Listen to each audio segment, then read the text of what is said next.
पुणेकरांनो सावधान, आपल्या पुण्याच्या PMPML मध्ये खुर्ची गरम व्हायच्या आतच अधिकारी बदलला जातोय। 19 वर्षात तब्बल 23 IAS अधिकारी आणि आता 24वे अधिकारी म्हणून महेश आव्हाड यांनी पदभार स्वीकारलाय। पण प्रश्न तोच आहे, हे तरी टिकणार का?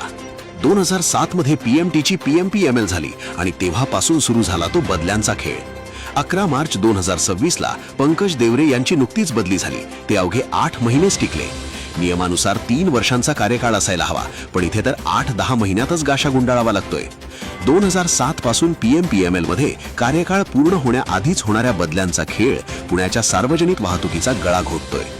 असं का होतं, याबाबत PMP प्रवासी मंचाचे मानद सचिव संजय शितोळे रोखठोक सांगतात। राजकीय दबाव, ठेकेदारांची मनमानी आणि आर्थिक चणचण यामुळे अधिकारी स्वतःच बदली करून घेतात। पण या सगळ्यात भरडला जातोय तो सामान्य पुणेकर प्रवासी।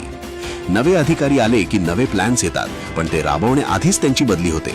निर्णय रखडतात, विकास खुंटतो आणि पुण्याच्या बस सेवेची अवस्था मात्र जैसे थेच राहते। आता महेश आव्हाड यांच्या समोर हे चक्र तोडण्याचं मोठं आव्हान आहे। काय वाटतं तुम्हाला?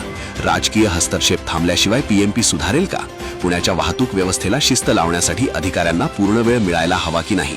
तुमची प्रतिक्रिया कमेंट्समध्ये नक्की सांगा। हा व्हिडिओ जास्तीत जास्त शेअर करा, आम्हाला फॉलो करा आणि व्हिडिओला लाईक करा।